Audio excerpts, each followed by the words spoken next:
hurmatli yig'ilish qatnashchilari, uchrashuv tadbirkorlar, bugun biz mana Agrobank Jalaquruq filiali tomonidan har oyda 3 marta tadbirkorlar bilan uchrashuv o'tkazyapmiz. Shu tadbirga kredit olib, tadbirkorlik qilish istagi bor fuqarolar bilan gaplashib, masalasi bo'lsa, muammolari bo'lsa hal qilib, shu tadbirkorlikka yo'naltirish maqsadi.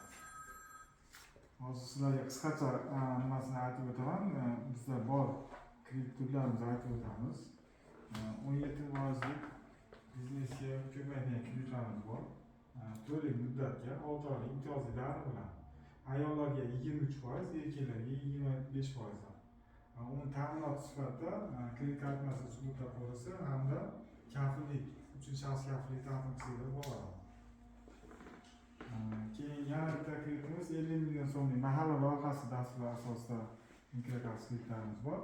Unimiz 5 yilga beriladi, ya'ni 60 oy, 24 oy imtiyozli davr bilan qolgan 3 yilga teng taqsimlangan holatda 5 yil muddatga beriladi. Unimiz ham foizlari bir xil, ayollarga 23%, erkaklarga 25%.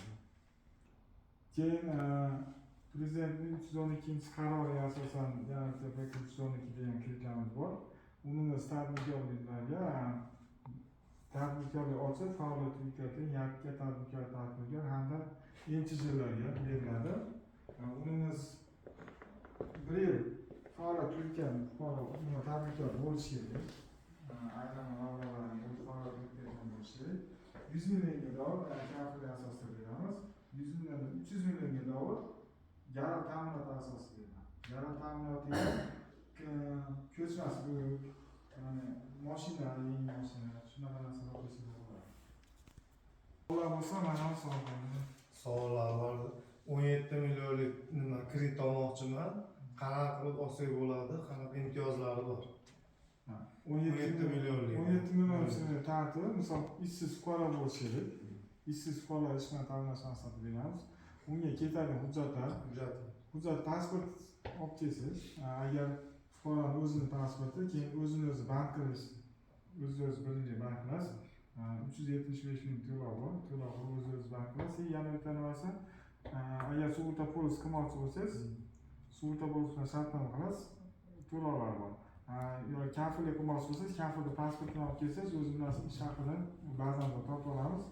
Agar kafilda qarz yuki yetadigan bo'lsa, kafillikka o'ta olasiz. Agar o'zi ham misol qarz bo'lsa, kredit to'lanmayotgan bo'lsa, unda o'tmaydi.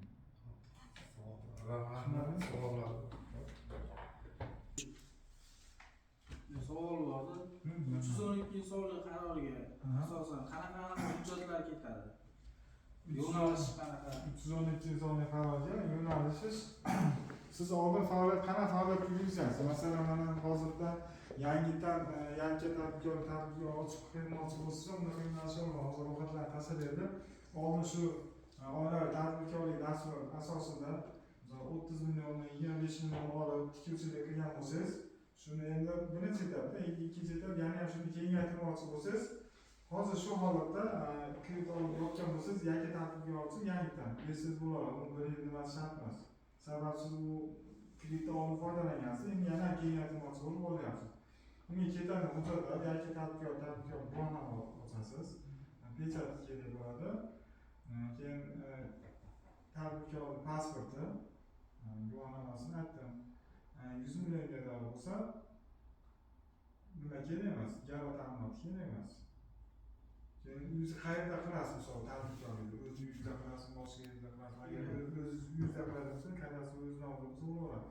Yo boshqa bilan yerda qiladigansiz, unga ijara shartnoma kerak bo'ladi, ijara shartnoma qilasiz. Hurmatli uchrashuv qatnashchilari, agar mabodo savollarlar bo'lmasa, bugungi uchrashuvimiz yakunlaymiz. Ishlarga omad, qanday murojaatlar, savollar bo'lsa, marhamat kelaverasiz. Bankimiz doimo sizlar uchun ochiq. Rahmat sizlarga. Rahmat. Rahmat.